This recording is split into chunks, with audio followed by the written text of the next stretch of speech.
Bienvenidos a Poca Calle, un podcast de Horizontal, ¿cierto? Que junto a Javiera hacemos y conversamos sobre muchas cosas, especialmente sobre cómo vivimos juntos en el mundo de hoy.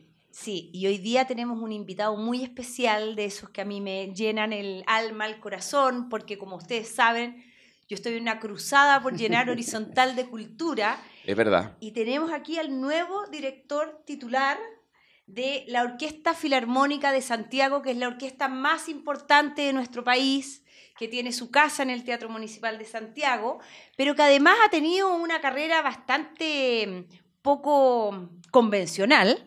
Estuvo en algún momento en Los Ángeles trabajando con Dudamel.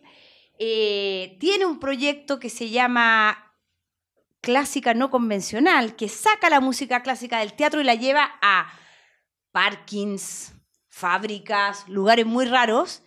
Y bueno, y está hoy día en Horizontal, cosa que nos tiene muy contentos. Muy bienvenido a Horizontal y a Poca Calle, Paolo Bortolamioli. Lo dije bien. Vamos, ¿cómo estamos, Paolo? ¿Cómo están? Muchas gracias por la invitación. No, al contrario, muchas gracias a ti por estar acá, porque nada, es bacán abrir la cancha de Poca Calle y tal vez nos podrías contar una cosa como, tal vez te la han hecho muchas veces esta pregunta, pero ¿cómo llegaste a ser director de orquesta? ¿Lo pensaste alguna vez? ¿Pensaste, primero fuiste músico?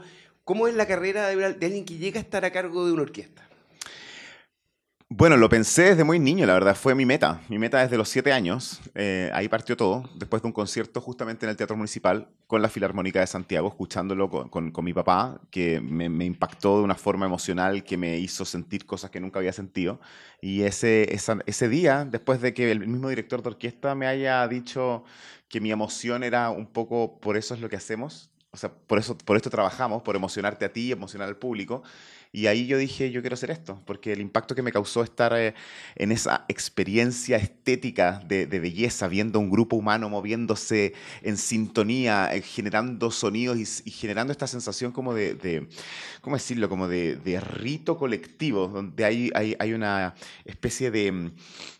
¿Cómo decirlo? Es como más que empatía, es como que somos cómplices, el público y la orquesta de algo que está pasando ahí y que después tú lo vas a recordar también de una forma súper subjetiva y eso me encanta esto de la memoria subjetiva, que lo hace ser muy bello porque al final tiene que ver más con la experiencia que con cualquier otra cosa. Todas estas reflexiones, por supuesto, mucho más adultas, a los 7 años no tenía idea de lo que estaba sintiendo, pero fue ahí cuando dije yo quiero ser director de orquesta y nunca más se me fue de la cabeza. Lo que pasa es que en mi familia se tocaba piano porque mi abuelo materno, él estudió piano de niño, estudió piano y composición en el Conservatorio de la Universidad de Chile. Después estudió leyes y fue abogado toda su vida, pero había un amor muy grande por el piano. Entonces, ambas familias, la de mi papá y la de mi mamá, eran melómanos, eran gente que amaba la música. Entonces, el paso siguiente como lógico era que yo estudiara piano, y eso fue lo que hice. Pero siempre, cada cosa que hice, musicalmente hablando, estaba en esa dirección de que algún día yo voy a ser director de orquesta. Claro, porque para el común de los mortales es como abstracta la profesión tuya, ¿no? Como que tocar un instrumento que Claro, tiene como que eso tiene más tocas sentido. algo, claro, como de ahí sale la... Pero cuando me acuerdo cuando veía esa serie donde Gael García Sí, era sí. el maestro de la Sí, Filarmónica que de de hecho Nueva está York. basado en Gustavo Dudamel, el personaje. Claro. Sí. Decía, porque luego vino la película de Bernstein, bueno, como que los últimos años como que ha salido de esa cápsula tan rara, pero yo cuando veía esa serie como que me producía una disonancia cognitiva entre un ser humano normal y alguien que hace tu profesión que es como abstracta de alguna manera. Conectar. Sí, la verdad es que es bien rara, Sí. porque al final de cuentas tiene que ver mucho con el liderazgo, tiene que ver también con la química que estableces con un grupo humano, porque a ver, digamos las cosas como son, es cierto, el director de orquesta no está tocando ni una sola nota, y eso yo lo digo permanentemente, digo, cuando hago clases, por ejemplo, yo les digo a los alumnos que están al frente de una orquesta, digo, a ver, partamos de la base que ustedes tienen que acordarse siempre de que si no fuera por esta gente que está tocando las notas, ustedes son básicamente unos payasos moviendo las manos, o sea, no tiene ningún sentido, ninguno, porque somos el único ser que está en el escenario que no está haciendo música con sus manos, desde un punto de vista, como Claro. dices tú, tangible.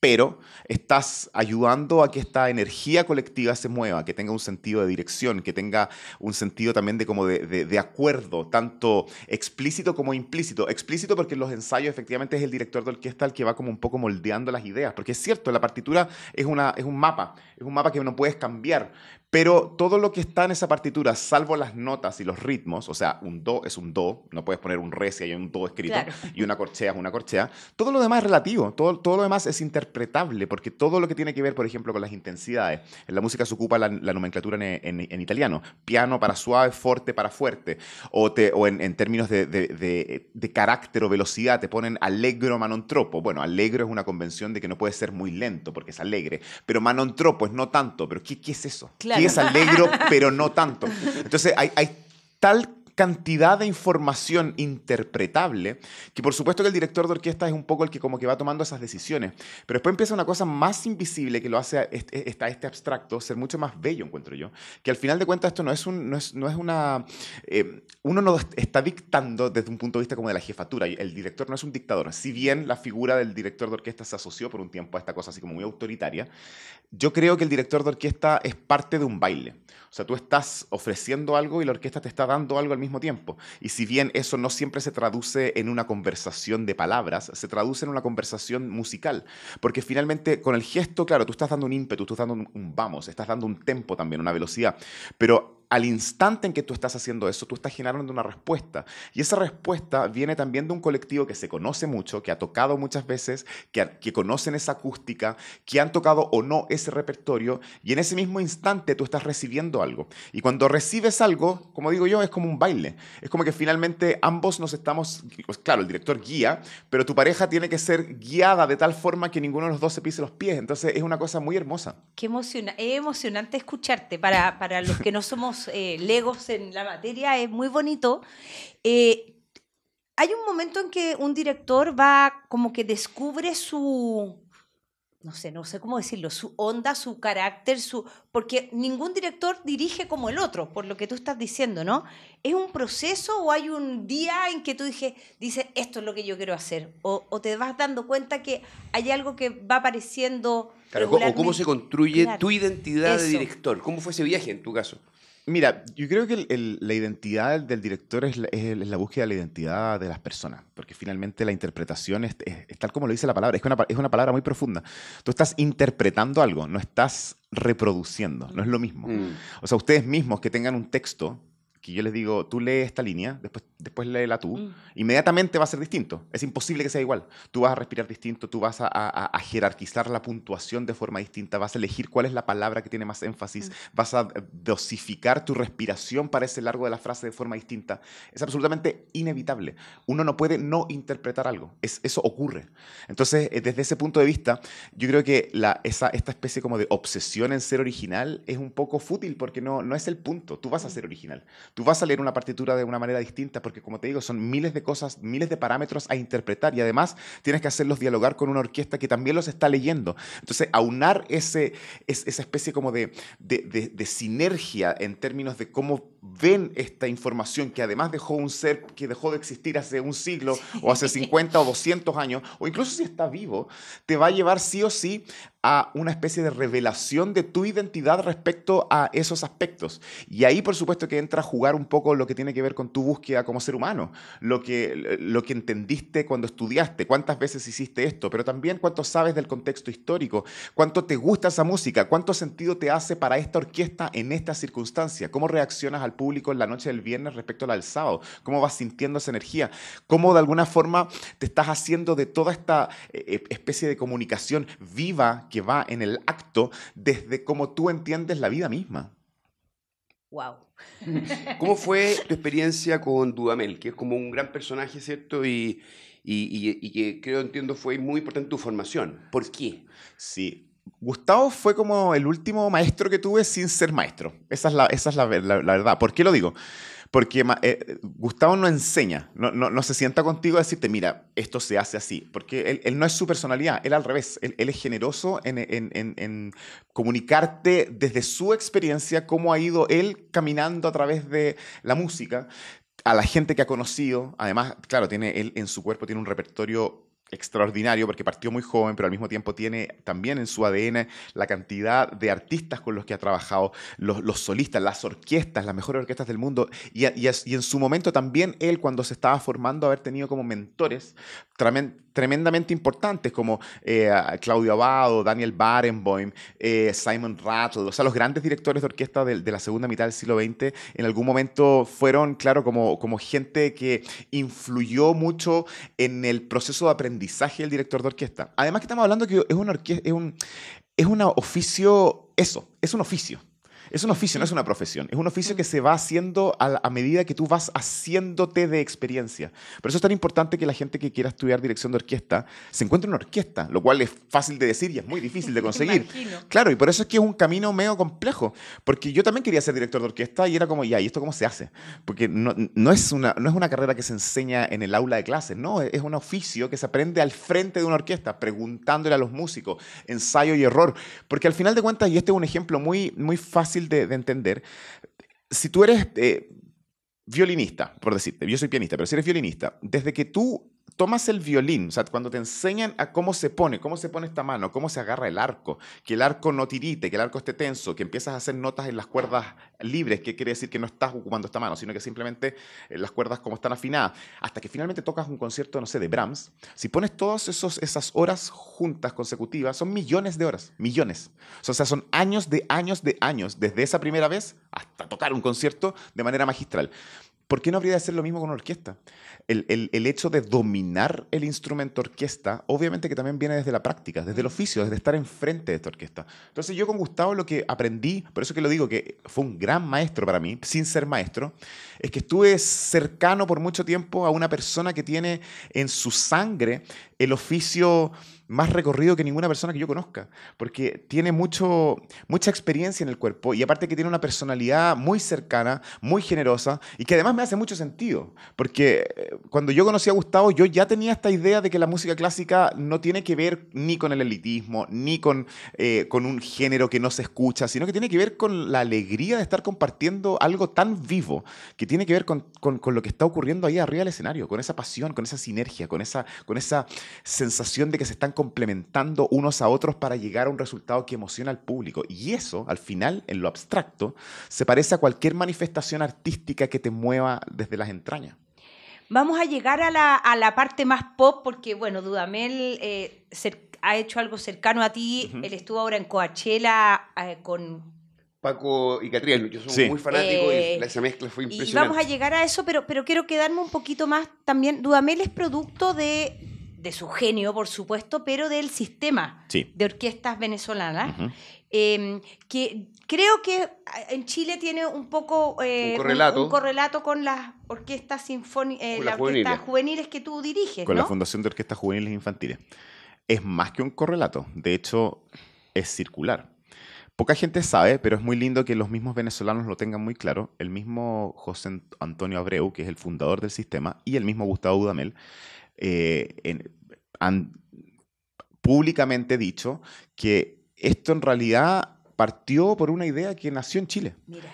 Porque Jorge Peñagén, que lamentablemente por circunstancias muy complejas falleció, ¿no? Porque lo mataron en la época de la dictadura, fue una cosa muy compleja. Él en La Serena había comenzado esta idea de que la música podía transformar vidas y él fue el que inició esta cosa de las orquestas infantiles allá en La Serena. Después de la muerte de Peñagén hay músicos que estaban vinculados a esta idea que emigraron y algunos de ellos terminaron en Venezuela. Y José Antonio Abreu, que también tenía esta idea desde el concepto, cuando supo de esto, se hizo como también de la filosofía y claro, y lo llevó a cabo. Entonces pasan 50 años del sistema, porque el sistema cumplió 50 años. Wow. Y es una cosa, es un milagro. O sea, el sistema es una de las cosas más hermosas que uno puede identificar como proyecto utópico hecho realidad. Transformador de vidas. Transformador real, Sí. real. O sea, de millones de familias a lo largo de estos 50 años, no solamente por los músicos que se hicieron, sino que por las gentes alrededor. Claro, las experiencias que generaron también. Los vecinos, o sea, todo un movimiento donde hay orquestas por todas partes y además tienen resultados increíblemente espectaculares, como un Gustavo Dudamel, que ahora más encima es el director titular de la Filarmónica de Los Ángeles saliente y Nueva York entrante. O sea, es una cosa que no lo puedes creer. Y Gustavo viene de eso, viene de una ciudad que se llama Barquisimeto y viene de ese mismo concepto de un niño que le dieron un violín, que se fue a tocar a una Un orquesta... entorno sencillo, Sí, entiendo. absolutamente humilde, que se fue a tocar a una orquesta infantil con pares de las mismas características tanto sociales como de la oportunidad misma, y resulta que terminaron muchos de esos mismos niños transformándose en la Orquesta Nacional de Venezuela y luego en la Simón Bolívar, y esa misma orquesta con este mismo niño terminaron dando giras alrededor del mundo, tocando en los mejores teatros del mundo, volviendo loco a toda la audiencia europea y norteamericana, descubriendo además que había tanto talento en Latinoamérica, y todo eso pasó porque el sistema potenció todos estos talentos. Y cuando Gustavo vino acá, hace pocos años con la Filarmónica de Viena como director invitado y hizo un tour, él en una de las entrevistas dijo: nosotros en Venezuela sabemos quién fue Jorge Peñagén. Qué increíble. Entonces es muy potente, es una historia muy grande y para nosotros como chilenos es muy lindo.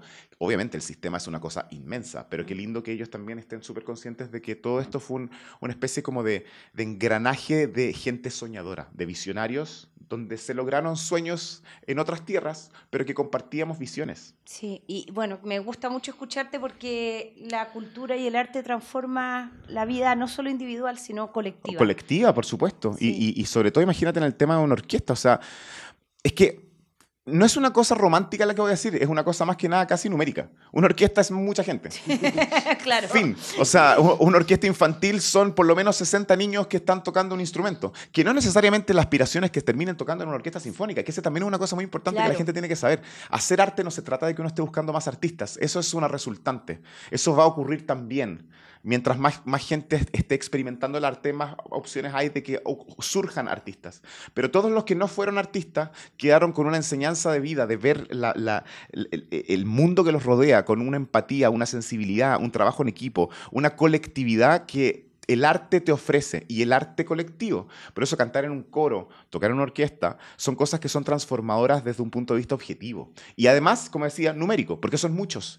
Y además, cada uno de esos niños que tocó en una orquesta, puede ser que uno haya estudiado en el conservatorio, no importa. Los otros 59 igual influyeron en su entorno. Totalmente. A sus padres, a sus hermanos, a sus primos, porque tenían que ir a verlos a los conciertos de fin de año, no importa, a los vecinos. O sea, imagínate la cantidad de vidas que fueron tocadas positivamente porque uno de ellos estaba tocando en una orquesta infantil, que además es algo, como te decía, positivo de hacer. Sí, y bueno, y esas características que tú describes que uno desarrolla, por ejemplo, trabajando en una orquesta o haciendo teatro, son características que requerimos para vivir juntos, para ser ciudadanos, admirarnos, aprender a escucharnos, a descubrir las cualidades de cada uno de nosotros que somos distintos. Yo comparto que el arte, más allá de que de repente salgan artistas excepcionales, nos ayuda a desarrollar partes de nosotros que requerimos para vivir con otros. De hecho, si me permites complementar eso que acabas de decir, también la orquesta es una muy buena metáfora. Es una metáfora excelente, porque cada uno de los instrumentos, si uno los ve de forma individual, pareciera ser que no son muy parecidos los unos a los otros. O sea, un violín es una cosa que está funcionando desde acá, o sea, tu oído está pegado a la vibración. Son sonidos que además uno identifica como sonidos muy melódicos, porque generalmente tienen la voz, ¿no es cierto?, la melodía. Y después tú dices, ya, ¿y esto qué tiene que ver con el timbal? Por ejemplo, claro. El timbal es todo lo contrario, el timbal es precisión, es golpe. ¿O qué tiene que ver con el trombón? Eso sí. Que están, pero así, con la vara, sí. y buscando una columna de respiración tremenda para ejercer este sonido. O que tiene que ver también, qué sé yo, con el arpa, que es otro sonido que, si bien no es igual que el violín, pero también es melódico y uno lo asocia con cosas... Ya, ok. Entonces, desde ese punto de vista, estamos de alguna forma alabando la individualidad. O sea, que cada personaje es un ser único, irrepetible, inconfundible e irreplicable, porque cada uno tiene una fuerza muy importante que te habla de una personalidad. Sin embargo, para que una sinfonía suene, esa individualidad tiene que funcionar en una colectividad. Y esta colectividad es el resultado de estas individualidades que finalmente terminan en un resultado armónico, que están buscando el mismo objetivo. Si eso tú lo llevas y lo extrapolas a nuestro comportamiento como sociedad, es una enseñanza increíble, porque todos nosotros tenemos que potenciar nuestras individualidades y aún así sumar fuerzas para que el colectivo sea un ente propio y transformador. Wow. Es una gran reflexión política. En el fondo, Wow. La suma de las partes es más grande que las individualidades. Hay algo, ¿te fijas? Claro. Está la experiencia individual, Exacto. Pero luego la suma es más grande que lo simple... Si es que uno las entiende como parte de. O sea, el hecho de decir, yo soy violín, tú eres tuba, qué genial Claro. nuestra diferencia. Claro, total. Y ahora toquemos juntos porque así lo orquestó Beethoven. Y ahí suena todo como, no podría estar el uno sin el otro, ese es el punto. No puedes sacar, Claro. no puedes sacar a los trombones de la séptima de Beethoven, no puedes sacarlos del final de la novena, no puedes hacerlo, tienen que estar. Entonces, esa es la maravilla, que al final de cuentas sí somos uno y somos todos. Oye, hay en ti un compromiso muy valioso de que, entre comillas, la música clásica esté en muchas partes, salga. Que es un compromiso que muchos directores comparten, ¿cierto? Este debate clásico como alta cultura, cultura popular. ¿Cómo tú te has ido, a través de la experiencia, entendiendo que la música es para todos y que hay que salir un poco de esta idea de que vive en un teatro? Yo creo que eso fue un descubrimiento mío más adulto, porque cuando era niño la verdad es que yo nunca pensé que la gente no vibraba con la música clásica, en el sentido no del gusto, sino que del no saber qué ocurría. Porque claro, tuve la suerte de que en mi entorno se escuchaba mucha música clásica. Yo iba al teatro municipal desde muy pequeño, entonces claro, era la música que me hacía sentido, sí, que siempre me hizo sentido, que siempre me llenó de pasión, de escucha. Y es la música que yo siempre quería como compartir con mis pares, así como, escucha esto, te fijaste en esto. Ah. Y de repente, claro, me empecé a ser adulto desde la profesión y te empiezas a dar cuenta que hay una cantidad de gente que no se conecta con la música clásica, no porque no le guste, sino que porque realmente no está al tanto de que ocurre tanta música clásica. De que, por ejemplo, está lleno de orquestas juveniles a lo largo de todo Chile. De que está lleno de orquestas profesionales a lo largo de todo Chile. Que está lleno de coros amateurs o profesionales. Que está lleno de actividad musical que, de alguna forma, si la gente se enterara, ocurriría lo mismo que pasa cuando efectivamente la gente se entera y se hacen estos conciertos masivos y va. Para mí eso es un dato como irrefutable. O sea, si se toca una novena de Beethoven al aire libre y se llena, es porque la gente quiere ir a escucharlo, claramente. Claro. O sea, no hay duda. Si se hace un Carmina Burana y se llena, lo mismo.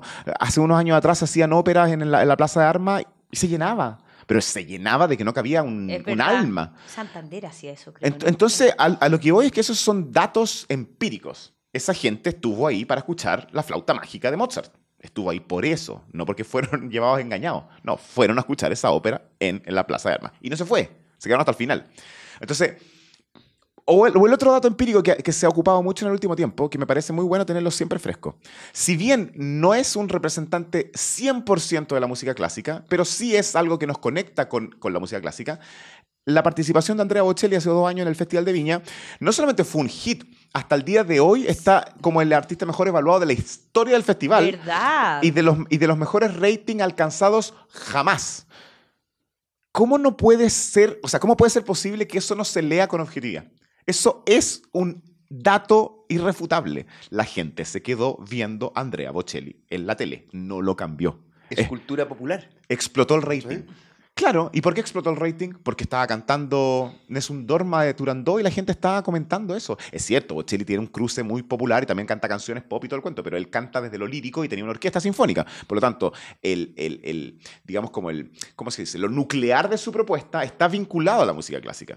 Y de hecho, el que la gente comente con tanta emoción que el Nessun Dorma es lo que más les movió, está hablando de que sin saber de qué están escuchando, que no tiene nada de malo, se están dejando emocionar por una ópera de Puccini. Eso es lo que está pasando. Es Puccini el que te movió la fibra.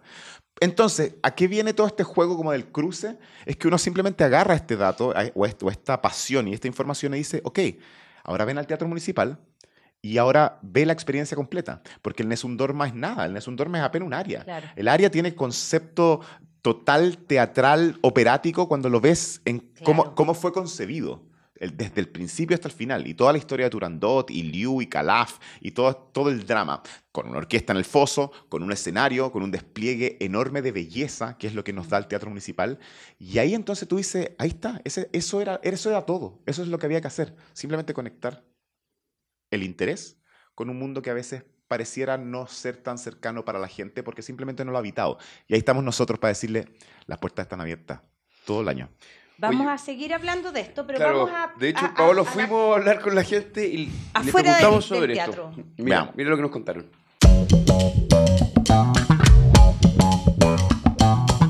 ¿Escuchas música clásica? No. No. De repente, pero poco. He escuchado música clásica, pero no sabría decirte ¿A quién o qué cosa has escuchado? A veces a lo lejos, casi nada, pero sí la entiendo, la he escuchado, sé quiénes son los artistas y todo. Sí, a veces me gusta escuchar Beethoven, Vivaldi. ¿Has venido alguna vez al Teatro Municipal? No, nunca. No, no he venido. Pero la verdad que nunca he podido tomar la opción. Va a venir con familia. Sí, una pura vez no. Sí, hace muchos años venía siempre, ahora ya hace muchos años que no vengo. ¿Cree que es muy caro el municipal? No, yo creo que es bastante accesible. Yo creo que es más que nada tema de tiempo que uno no se hace para estas ocasiones. De repente pienso que es caro porque tenía la intención de traer a mi hija, de repente igual la plata es un impedimento. No sé, la verdad que no sé mucho de precios. Los comentarios que yo he escuchado de mis hijos son caras. No, en verdad, siento que es razonable como para toda la calidad que tiene. No, yo creo que eso es un mito. Yo creo que en todo estatus social la música clásica, sí, la gente la escucha. ¿Cree que la música clásica está tal vez mal encasillada en que no es popular?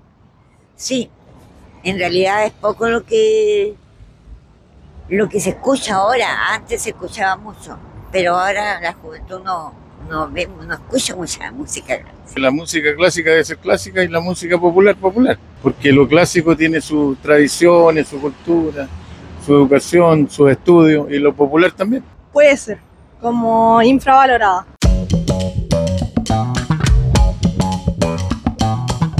Tantos comentarios. Me encanta en todo caso. Me gusta mucho que la gente opine lo que al final de cuentas es como algo que uno tiene que tomar con responsabilidad. O sea, me parece súper importante que nosotros, los que estamos haciendo música clásica, nos hagamos cargo de eso, porque finalmente de eso se trata. Es como, ya, a ver, escuchemos lo que la gente está diciendo, cuáles son sus aprensiones y cuáles son también sus faltas de información, que nunca son culpa de ellos. Yo nunca culpo al público de no saber cosas. Simplemente uno dice, ok, esto es lo que está pasando, este es como el termómetro. Sí se me vienen muchos comentarios a la cabeza. Por ejemplo, la palabra clásica es terrible. Es terrible. Peor es docta y peor académica. O sea, como que todo está mal. Tienen un branding horrible. Porque todo te aleja. O sea, música clásica es como literalmente, entonces es viejo. No es lo de ahora, es clásico. Claro, Después claro. docta, imagínate. O sea, Sí. tiene una altura intelectual insoportable. Y académica más todavía, porque de alguna forma te está diciendo, esta música que si no entiendes de qué se trata, Claro. yo no voy a entender nada. Entonces, ahí tenemos un problema complejo, porque nadie ha llegado a resolver ese problema, nadie, ni siquiera, no sé, Leonard Bernstein, por ejemplo, que un director de orquesta que yo admiro muchísimo falleció hace mucho tiempo, por si acaso los que están mirando, pero Tenía una igual lo sigo señora admirando. chilena, sí, ¿no? la Felicia Montalegre, sí, exactamente.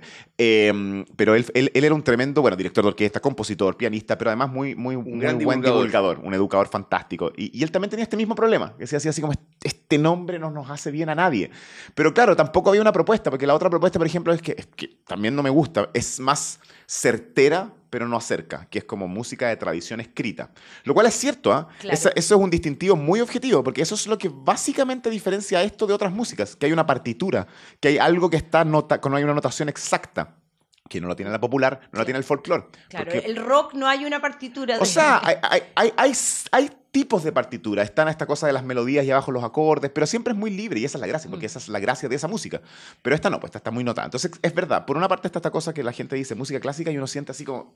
Entonces, claro, hay que hacer una especie como de doble trabajo para un poco desmitificar que clásico es algo fome o añejo o que no hace sentido con lo propio. Claro. Y ahí tengo una respuesta al respecto, pero me la reservo para un poquito después. Pues la otra reflexión tiene que ver con esta cosa de que la gente dice, no, la escucho, no la he escuchado mucho. Es verdad, la música clásica no se escucha tanto, obviamente, en las radios, como a menos que vayas a la radio Beethoven, que es la radio que hace divulgación de música. Y eso me parece también importante de tomarlo en cuenta, porque claro, es un hecho de la causa que la gente escucha más música desde Spotify o qué sé yo, desde lo que tú básicamente aprendiste a escuchar en tu entorno, y ahí yo tengo un alcance que me parece súper importante hacer, es que también está bien que así sea, porque la música clásica es una música que nació cuando el disco no se había inventado, faltaba mucho tiempo para que se inventara el registro y reproducción. ¿Qué tiene que ver esto? Mucho, porque esto es música que vive en el vivo, en el estar ahí. Claro. Es una música para escuchar cuando tú estás con estos músicos que la están ejecutando. Y si bien es una suerte que podamos llevarnos una sinfonía a la casa y escucharla, no es lo mismo porque nunca fue pensado así. La música que nació desde el disco también está pensada para grabarse en un estudio. Claro. Es otra cosa. Y de hecho la experiencia en vivo, por más fanático que uno sea de un grupo, de hecho no suena igual. A veces suena objetivamente no mejor que el disco. Simplemente que la gracia de ver a tu artista es lo que te lleva y cantas y todo. Pero no es objetivamente mejor. La música clásica se comporta de otra forma. Entonces, claro, hay una cosa ahí como que la invitación es muy importante, que la gente vaya y esté ahí. Y por otra, que el tercer comentario que quería hacer, que también es algo que no hay que desconocer, y también eso es como un ejercicio para quienes nosotros queremos que la gente vaya, es que también hay que asumir que la música clásica, en el momento de máxima, como el pic de popularidad, tenía que ver también con un poco con la oferta. O sea, en el sentido de que hoy en día hay muchas cosas pasando al mismo tiempo. El teatro de ópera, en algún momento, era el centro de encuentro social en Europa, sobre todo. O sea, era como la catedral en el medioevo. O sea, era una cosa así como el teatro de ópera. La gente, no había tele, no había WhatsApp. Y era el espectáculo más extraordinario que había, lleno de efectos especiales, música, ballet, cantantes, drama, teatro, todo. O sea, la ópera era el cine. Sí. Y muy suculento. Entonces, obviamente, la gente iba a la ópera. Y además, iban a encontrarse. Esto es un ejemplo que he dado muchas veces, que la gente a veces se le olvida, porque, bueno, no tiene por qué percatarse, pero la herradura del teatro, porque acá está el escenario y acá está, así están hechos los teatros de ópera, eran porque estos palcos frontales era para verse entre ellos, para saber, esta es la familia no sé cuánto. Cuando termine el primer acto, nos encontramos entonces a conversar de política y de cosas que nos interesan. No estaban pensados para ver el espectáculo. Entonces, eso te habla de que había un fenómeno social de encuentro sumamente importante. Todo esto lleva un poco a entender por qué la música clásica se fue como distanciando. Además, también creo del mea culpa que uno debe hacer como artista a lo largo de la historia, de haber un poco también como tratado de mitificar esto para que solamente algunos tengan acceso a. Que no es solamente el caso de la música, en el caso de la pintura también pasó mucho. Esta cosa de tener el cuadro de Picasso en tu living era estatus, porque tenías poder adquisitivo, porque podías comprar el original. Y eso fue como de alguna forma distanciando esta alta cultura de las masas por una cosa media arrogante de que si yo puedo pagar esto, entonces yo soy más que tú. Pero eso nunca tuvo que ver con el arte. Ese es el punto. El arte en sí mismo es una expresión inevitable, es una urgencia de comunicación. Y el arte, y ahí retomo lo que dejé aquí al lado, sí es actual, sí es vigente. Cuando tú vas a escuchar Madama Butterfly, por ejemplo, está bien, Madama Butterfly está ambientada hace mucho tiempo y tiene que ver con cuando se abrió el puerto de Nagasaki después de un tiempo donde Occidente y Oriente no estaban comunicados, y esto abrió este apetito como de turismo sexual, donde venían los marinos y aquí estaban los casamenteros que te ofrecían la casa, la señora, la experiencia completa, el matrimonio, y después si quieres no pasa nada con el contrato. Tal cual. ¿Qué es Tinder? ¿Qué es Tinder? Exacto.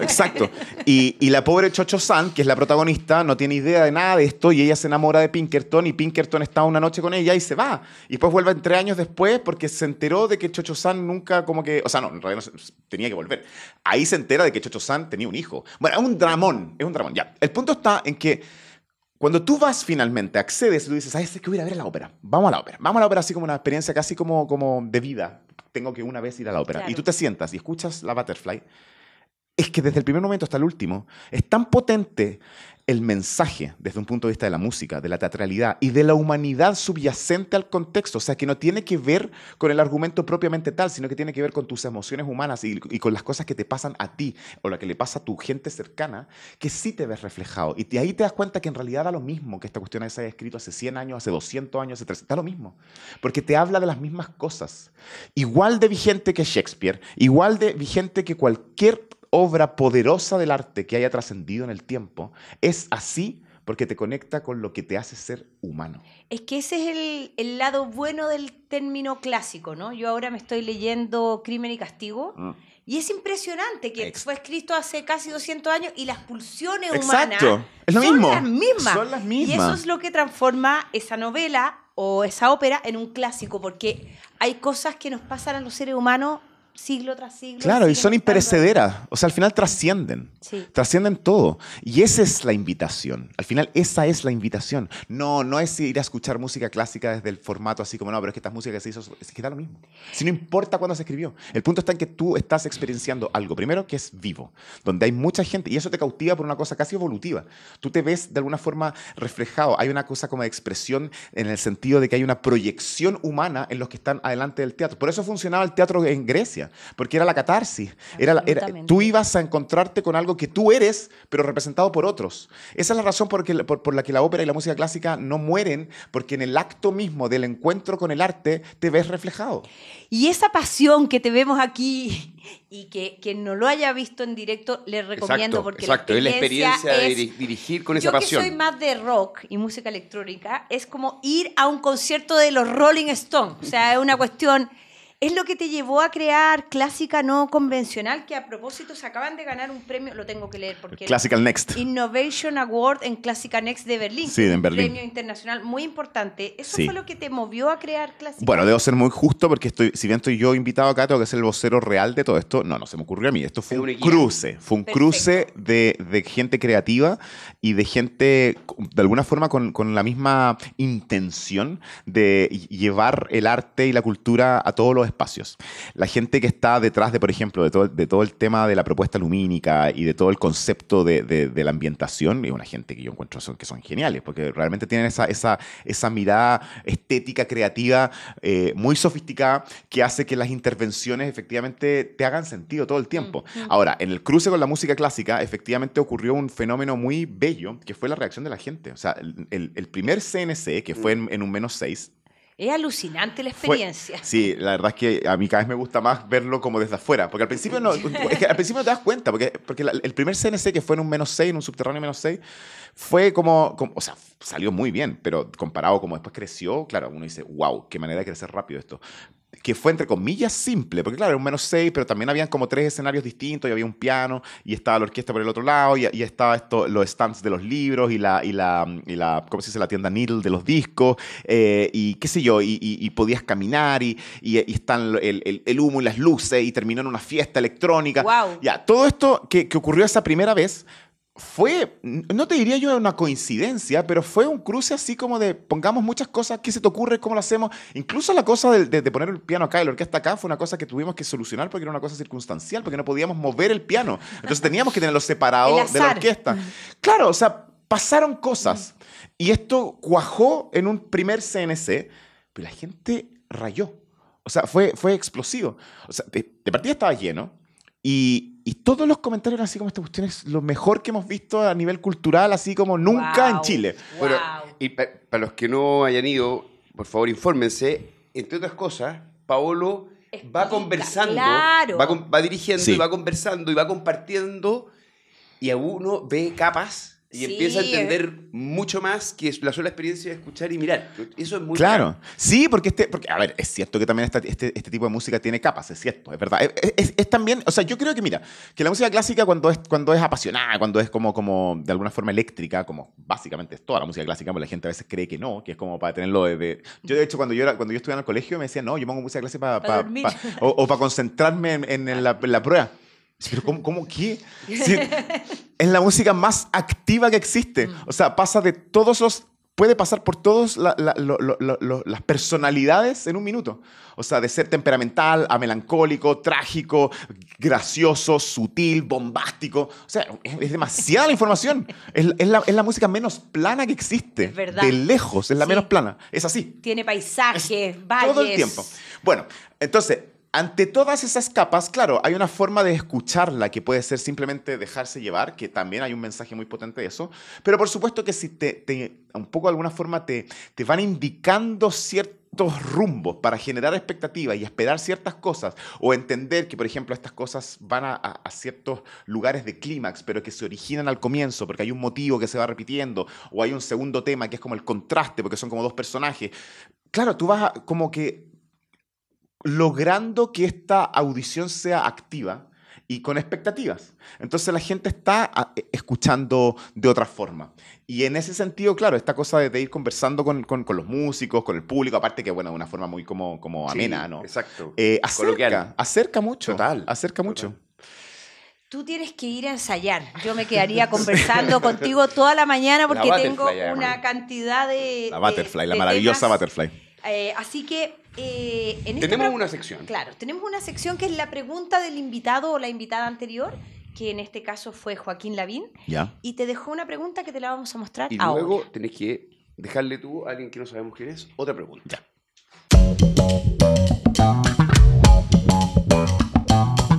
No sé quién va a ser, pero yo, para continuar con esta conversación, yo le preguntaría a esa persona cómo desamarrar Chile.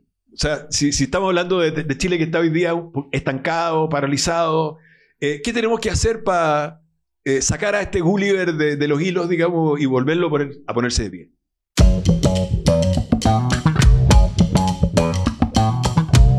Es buena la metáfora de Gulliver porque era un gigante. Claro.